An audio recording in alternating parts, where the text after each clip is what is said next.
Bismillahirrahmanirrahim. Assalamu alaikum to everyone. Welcome to online class of entrepreneurship. Today we are having our 16th lecture and I'm your instructor Sayyida Arooj. In today's lecture we will talk about the types of financing for startup company. There are some internal sources of finance and there are some external sources of finance.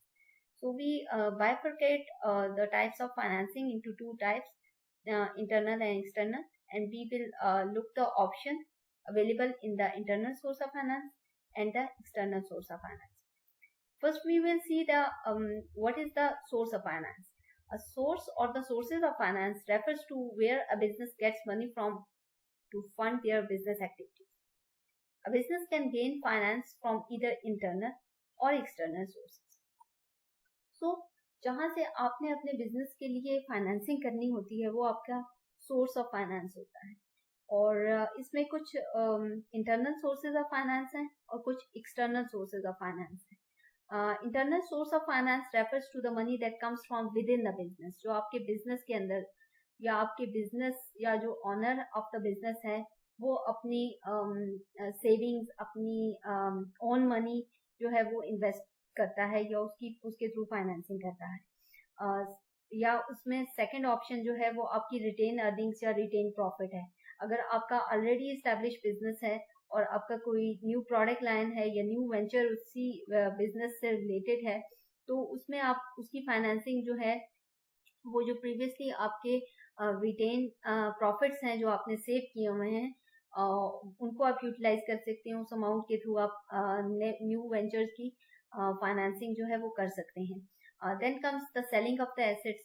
आप अपने he establish business के अंदर या आपके पास जो कोई assets या valuables हैं आप उनको सेल करके और अपनी फाइनेंसिंग बिजनेस की फाइनेंसिंग कर सकते हैं.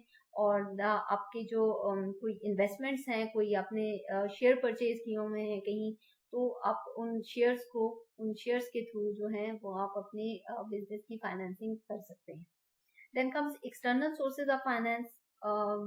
वो मनी जो आप फाइनेंसिंग करते हैं आउटसाइड योर बिजनेस और जो बिजनेस के बाहर के जो थर्ड पार्टी के पास आप जब जाते हैं और वहां से फाइनेंसिंग करते हैं तो वो एक्सटर्नल सोर्सेज में आता है जिसमें आपकी फैमिली और फ्रेंड्स जो कि आउटसाइडर हैं और आप उनसे बोरो करते हैं. बैंक फाइनेंशियल इंस्टीट्यूशंस या कमर्शियल लोन्स आप लेते हैं, they are also outsiders. And then venture capitalist जिनसे आप हेल्प आउट लेते हैं अपने बिजनेस के अंदर और they are outsiders. Business angels, आप शेयर्स इशू करते हैं जनरल पब्लिक के अंदर अपने बिजनेस के. And then trade credit. अब समटाइम आप जो फाइनेंसिंग है वो मॉनेटरी फॉर्म में नहीं करते, आप क्रेडिट पे काम कर रहे होते हैं. आप अपनी जो आपके रॉ मटेरियल है वो क्रेडिट पे ले लेते हैं. सो इस तरह की एक्टिविटीज जो हैं फाइनेंशियल एक्टिविटीज वो आप with the help of outsiders जो है वो कर सकते हैं and they could be a good source for your business, financing source for your business. And finally the government grants. अगर गवर्नमेंट्स की कोई ऑफर्स हो, कोई सब्सिडीज हो, कोई ग्रांट्स हो जो कि न्यूली एस्टैब्लिश वेंचर्स के लिए हो, इफ दे आर ऑफरिंग तो आप उनको अवेल कर सकते हैं. सो ये कुछ एक्सटर्नल सोर्सेज हैं. Starting one by one with the type of financing.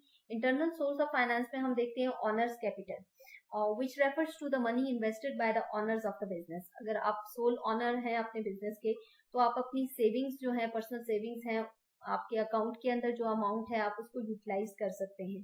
आपके पास जो कोई वैल्यूएबल्स हैं, आपको कोई इनहेरिटेड मनी आपके पास है, कैश है, वैल्यूएबल्स हैं, आप उनको सेल आउट करके और उसकी इन्वेस्टमेंट कर सकते हैं. वो ऑनर्स कैपिटल के अंदर आता है.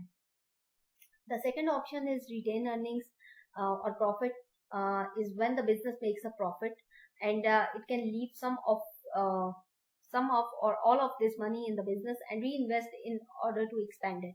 अगर आपका previously established business है और आप उसको further expand करना चाह रहे हैं अपने business को तो आप अपनी जो profits हैं उन्हीं को as a source of financing use कर सकते हैं. आपको किसी थर्ड पार्टी के पास जाने की जरूरत नहीं है, आपको किसी से बोरो करने की, लोन लेने की, फिर उसके ऊपर इंटरेस्ट पे करने की जरूरत नहीं है. और this source of finance doesn't incur interest charges or require the payment of dividend and which can make a desirable source of finance. ये बहुत ही इजी हो जाता है आपके लिए कि आप अपनी जो अर्निंग्स है उसी के थ्रू आप अपनी फाइनेंसिंग कर सकें न्यूली वेंचर्स की। बहुत ही क्विक एंड कन्वीनियंट भी होता है, आपको मनी की एक्सेस भी इजी होती है और इसके ऊपर आपको इंटरेस्ट भी पे नहीं करना पड़ता। और लेकिन ये है कि इसमें डिसएडवांटेज ये होता है कि अगर आपका जो बिजनेस है वो कुछ उसको डिफिकल्टीज फेस में हो तो फिर अगर आपको लॉस बेयर करना पड़े तो आपकी सारे प्रॉफिट्स एंड सेविंग्स जो हैं वो लॉस में चली जाती हैं। सेम यही एडवांटेजेस और डिसएडवांटेजेस हमारे ऑनर्स कैपिटल के लिए भी हैं। और पर्सनल सेविंग्स आप करते हैं, सेल्फ फाइनेंसिंग करते हैं, तो उसमें भी आपको क्विक एंड कन्वीनियंट फाइनेंसिंग तो हो जाती है, लेकिन आपका सारी अगर इन केस आपका बिजनेस कोलैप्स हो जाता है तो आपकी जितनी अमाउंट होती है वो सारी वेस्ट हो जाती है। Then comes selling asset involve the selling product owned by the business. अगर आपके बिजनेस में या आपके पास कोई ऐसे एसेट्स अवेलेबल हैं जिनको आप सेल आउट कर सकते हैं, जो अननेसेसरी आपके पास अवेलेबल हैं, तो उनको आप सेल आउट करके तो उस अमाउंट को इन्वेस्ट कर सकते हैं अपने वेंचर्स के अंदर।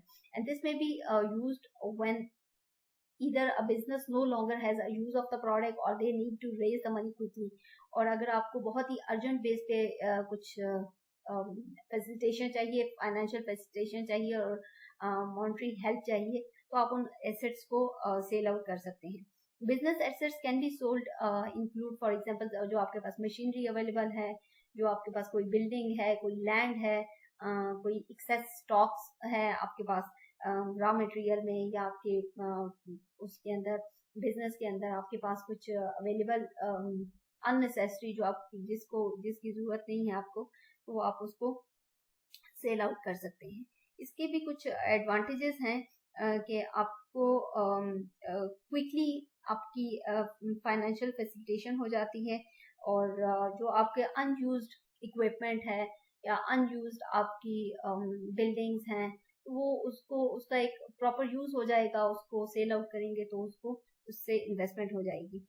और बट ये है कि समटाइम आपको बहुत ही अर्जेंट नीड होती है और आपकी जो एसेट वैल्यू होती है उस पर आपको कंप्रोमाइज करना पड़ता है, तो ये एक डिसएडवांटेज हो सकता है कि अगर इन केस आपकी कोई चीज फॉर एग्जांपल आपकी कोई चीज कोई लैंड कोई बिल्डिंग जो है वो 1 करोड़ ऑफ वर्थ का है, बट आपको क्योंकि अर्जेंटली रिक्वायरमेंट है तो आप उसको कॉम्प्रोमाइज करके 80 लाख या उससे भी कम तो आपको सेल करना पड़ता है, तो फिर आप एज द मजबूरी में इंसान को फिर करना पड़ता है, तो फिर आपको वहां पे आपको कॉम्प्रोमाइज करना पड़ता है उस एसेट की वैल्यू पे। ये इसका कुछ डिसएडवांटेज साइड पे हो सकता है। नेक्स्ट हम देखते हैं कुछ एक्सटर्नल सोर्स ऑफ फाइनेंसिस में कि कौन कौन से ऐसे सोर्सेज हैं जिसमें हमें अदर देन इंटरनली अगर हम अपनी रिक्वायरमेंट्स को फुलफिल नहीं कर सकते तो हमें एक्सटर्नली कौन सी ऐसी सोर्सेज हैं जिनसे हमें हेल्प आउट हो सकती है। तो उसमें सबसे पहले हमारे पास आता है फैमिली एंड फ्रेंड्स। और business can obtain a loan or given money from the family and friends and they may not need to be pay back or the paid back with the little or no interest charges। Sometime हम जो family और friend से borrowed amount होती है उसमें बहुत ही close one हो तो फिर आपको इंटरेस्ट वगैरह चार्ज करना नहीं पड़ता उसके ऊपर। और इसमें कुछ एडवांटेजेस इसके ये भी हैं कि ये भी आपको क्विकली अवेलेबल हो अमाउंट जो है वो क्विकली आपको मिल जाती है और इसके अंदर बहुत ज्यादा हेजल्स नहीं होते, आपको कोई टाइम कंज्यूमिंग एफर्ट्स और डॉक्यूमेंटेशन और ये सब चीजों से आप बच जाते हैं। और आपको इसमें ये भी होता है कि आपको इंटरेस्ट चार्ज नहीं करना पड़ता और या आपको प्रोजेक्टेड अपनी फोरकास्ट या फिजिबिलिटी प्लान्स और अपने बिजनेस की डॉक्यूमेंटेशन देनी नहीं पड़ती कि आपने जब आपका बिजनेस स्टार्टअप ले लेता है और आपके पास कैश इनफ्लो आना स्टार्ट हो जाता है and then you slowly steadily earning profit, तो आप उनको इजीली पे आउट कर सकते हैं। तो ये इसके कुछ एडवांटेजेस। बट वंस अगर आपका बिजनेस फेल हो जाता है but even in that case आपको borrowed अमाउंट तो रिटर्न करनी पड़ती है। तो ये कुछ आप प्रॉफिट में जाओ या आप लॉस में जाओ बट आपको borrowed अमाउंट तो वापस करनी पड़ेगी। Other option is but family और फ्रेंड्स के को से का ऑप्शन इसलिए बेटर है कि आप किसी बैंक के पास जाके इतनी ज्यादा हैजल्स के बाद, इतने टाइम कंज्यूमिंग एफर्ट्स के बाद, इतनी डॉक्यूमेंटेशन के बाद आप लोन लें और फिर उसके ऊपर आपको एडिशनली इंटरेस्ट भी चार्ज करना पड़ता है, तो इट्स बेटर कि आप किसी क्लोज वन से आप ये फाइनेंशियल असिस्टेंस जो है, फाइनेंशियल फैसिलिटेशन की जो है वो ले लें। लोन, बैंक लोन का ऑप्शन भी अवेलेबल होता है और एक्सटर्नल सोर्स ऑफ फाइनेंस है और बहुत ही पॉपुलर सोर्स ऑफ फाइनेंस है, क्योंकि बैंक्स आजकल जितने भी बैंक्स हैं वो क्रेडिट की डिफरेंट टाइप्स ऑफ प्रोडक्ट्स उनके पास हैं और डिफरेंट टाइम पीरियड्स के ऊपर बेस्ड हैं। अगर आपको शॉर्ट टर्म के लिए चाहिए, मीडियम टर्म, लॉन्ग टर्म, तो उसके ऊपर फिर डिफरेंट उन्होंने अट्रैक्टिव इंटरेस्ट स्लैब्स रखी हुई हैं जो कि सॉर्ट ऑफ किसी भी बिजनेस के लिए अट्रैक्शन भी क्रिएट करती हैं कि आप उनको अवेल करें उन लोन्स को। और bank loan is a money borrowed from the bank by the individual or business, and the bank loan is paid off with the interest over an agreed period of time over several years। तो इसमें आपको advantage ये होता है कि आपको immediately जो है वो अमाउंट वो मिल जाती है वंस अगर आपका लोन सैंक्शन हो जाए, आप उनकी बैंक की रिक्वायरमेंट्स को फुलफिल कर लें तो आप, और अगर आप नॉलेजेबल हैं, बहुत ही एजुकेटेड हैं इन ये फाइनेंशियल मैटर्स को समझने के लिए, तो आप बेस्ट ऑप्शन जो आपके पास जो बैंक की प्रोडक्ट्स में बेस्ट ऑप्शन जो आपको सूट करता हो आप उसको अवेल कर सकते हैं ताकि विन विन सिचुएशन हो बैंक को भी और आपके एंड पे भी। बट डिसएडवांटेज इसका ये होता है कि आपको एक तो इंटरेस्ट पे करना पड़ता है और जो एग्रीड टाइम पीरियड है उसके ऊपर आपको रिटर्न भी करना पड़ेगा, वेदर आपका बिजनेस लॉस में हो, प्रॉफिट में हो, आप यू हैव टू पे बैक, अदरवाइज फिर आपकी वो जो बिजनेस है वो बैंकरप्ट हो जाता है। और बैंक जो है वो आपका जो कोलैटरल या सिक्योरिटी जो उसने टू सिक्योर इट्स लोन, अपने लोन को सिक्योर करने के लिए रखा होता है, फिर उसको सेल आउट करता है। फिर वो थोड़ा बहुत ही डिफरेंट टाइप है उसकी बैंकरप्सी की डिफरेंट रिक्वायरमेंट्स है, but we are just talking about कि हमें ये सोर्सेज अवेलेबल होती हैं। Then comes venture capital and business angels. Venture capital या बिजनेस एंजल्स जो हैं वो कोई भी इंडिविजुअल या ग्रुप जो है वो आपके बिजनेस के अंदर इन्वेस्ट करना चाह रहा है, या आपको तो वो किसी भी जो आप, और वो आपको फाइनेंशियल फैसिलिटेशन देंगे आपके बिजनेस को स्टार्टअप के लिए, but they require in return उनकी ये रिक्वायरमेंट होगी कि आपका जब बिजनेस स्टार्टअप ले ले तो जितना प्रॉफिट आप अर्न करोगे उसके अंदर फिर उनका शेयर होगा।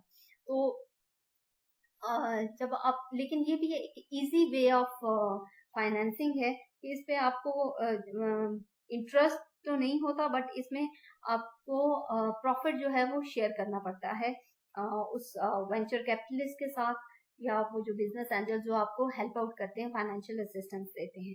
और फिर आपने टाइमली उनके जैसे आपने अर्निंग की है और फिर आपके जो कैश इनफ्लोज हुए हैं, आप प्रॉफिट अर्न करते हो, तो आपने उनका जो बोरोड अमाउंट है वो रिटर्न करनी है।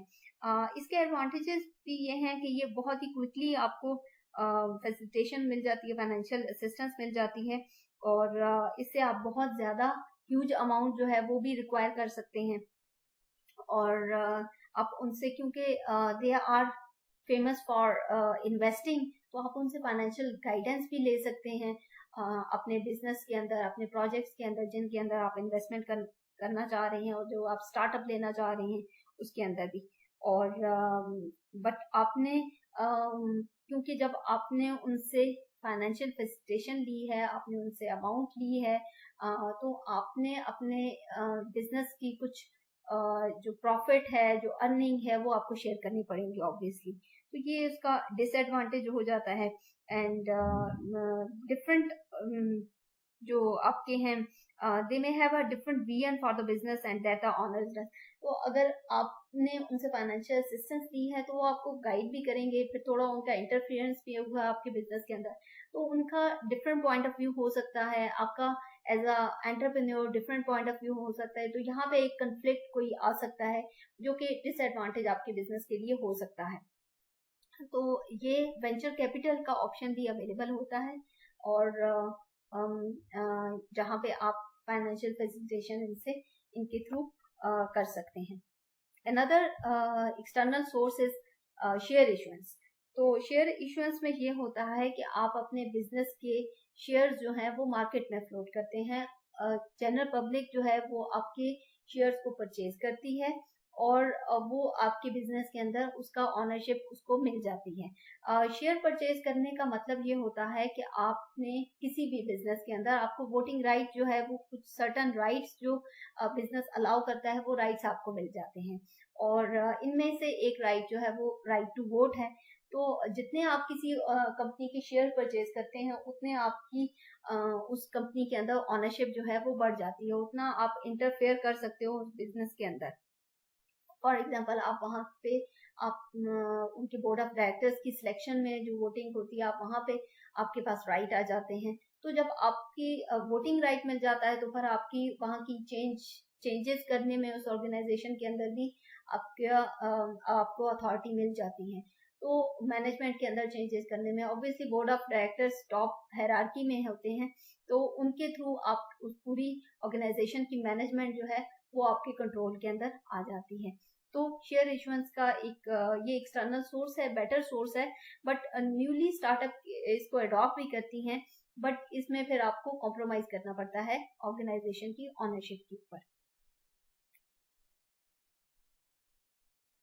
देन कम्स आप और जो शेयर इशू जो आपके शेयर होल्डर्स होते हैं उनको आपने प्रॉफिट के अंदर भी उनका उसको जो आप प्रॉफिट अर्न करते हैं वो भी डिस्ट्रीब्यूट करना पड़ता है, उनको आप डिविडेंड देने पड़ते हैं।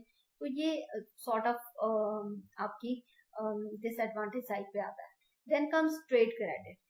Trade credit must be agreed with the supplier in the form of the credit agreement with them. अगर इन केस आप किसी से फाइनेंशियल असिस्टेंस नहीं ले रहे या मॉनिटरी फॉर्म के अंदर असिस्टेंस नहीं ले रहे तो आप क्रेडिट साइड पे जा सकते हैं। आपने जो रॉ मटेरियल परचेज करना है आप वो क्रेडिट पे करें।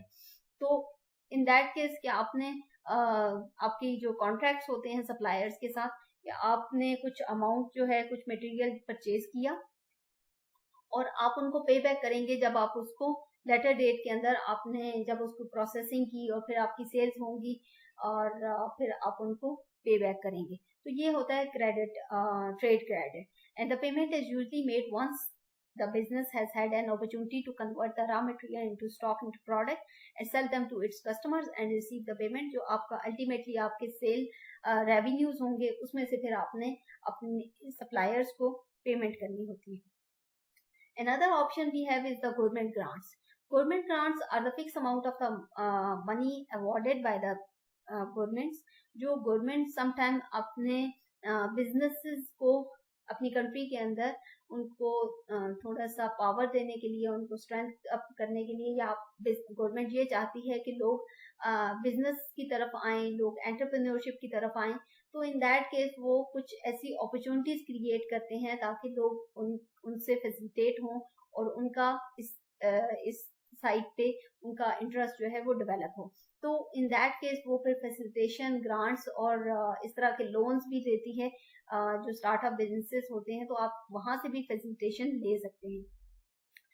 Grants are given to the business on the condition that they meet the certain criteria such as providing jobs in the areas of the high unemployment. For example, sometime government किसी particular area को develop करना चाह रही है और वहाँ पे चाह रही है कि वहाँ पे थोड़ी employment rate जो है वो high हो, तो वो आपको फैसिलिटेट करेगी, आपको लोन ग्रांट करेगी, फाइनेंशियल असिस्टेंस प्रोवाइड करेगी ताकि आप वहाँ पे जाके अपनी कोई मैन्युफैक्चरिंग कंपनी बनाएं, कोई प्रोडक्शन यूनिट लगाएं, ताकि वहाँ के जो रहने वाले लोग हैं वो उनको एम्प्लॉयमेंट जो है वो मिले, और इन रिटर्न वो आपसे जस्ट ये रिक्वायर कर रही है कि आप एम्प्लॉयमेंट लेवल को हाई अप करें या रेज करें। तो उसके लिए फिर गवर्नमेंट आपको हेल्प आउट करती है फाइनेंशियली, और यूजली आपने फिर इसमें अगर इस तरह की ग्रांट्स हो तो फिर आपने उनको पे बैक नहीं करना होता। बट ऑन अदर साइड जो है वो गवर्नमेंट जो है वो नॉन इंटरेस्ट बेस्ड फैसिलिटेशन भी करती है आपके बिजनेसेस को। प्रिंसिपल अमाउंट जो जितनी वो फाइनेंशियल ग्रांट करेंगे तो वो आपने प्रिंसिपल अमाउंट ही रिटर्न करनी होती है गवर्नमेंट को, उसके ऊपर आपको कोई एडिशनली इंटरेस्ट पे नहीं करना होता। तो इस तरह की डिफरेंट टाइप्स ऑफ ग्रांट्स जो है वो government time to time offer करते रहते हैं as per requirement in the particular किसी एरिया के अंदर या किसी कंट्री के अंदर, तो डिपेंड करता है। और ये आपके ऊपर फिर एज अ बिजनेसमैन आपके ऊपर डिपेंड करता है कि आपने कितना उस अपॉर्चुनिटी को आपने एक्सप्लॉइट कर रहे हैं और कितना ग्रैब कर रहे हैं। और एट द अदर साइड आपके लिए भी बेहतर है कि आपने अपनी ऑर्गेनाइजेशन को इस्टेब्लिश किया, वेंचर इस्टेब्लिश किया, स्टार्टअप लिया। और गवर्नमेंट के लिए बेहतर है कि वहां पे अनएम्प्लॉयमेंट रेट जो है वो कम हो जाता है। तो वो दोनों साइड पे विन विन सिचुएशन होती है। तो इस तरह डिफरेंट सोर्सेज ऑफ फाइनेंस हैं, कुछ इंटरनल हैं, कुछ एक्सटर्नल हैं, जो हमने देखे, उनके प्रोज एंड कॉन्स भी देखे, उनके एडवांटेजेस और डिसएडवांटेजेस भी देखे। इससे रिलेटेड कोई भी क्वेश्चन एंड क्यूरीज हो, you are most welcome. Thank you.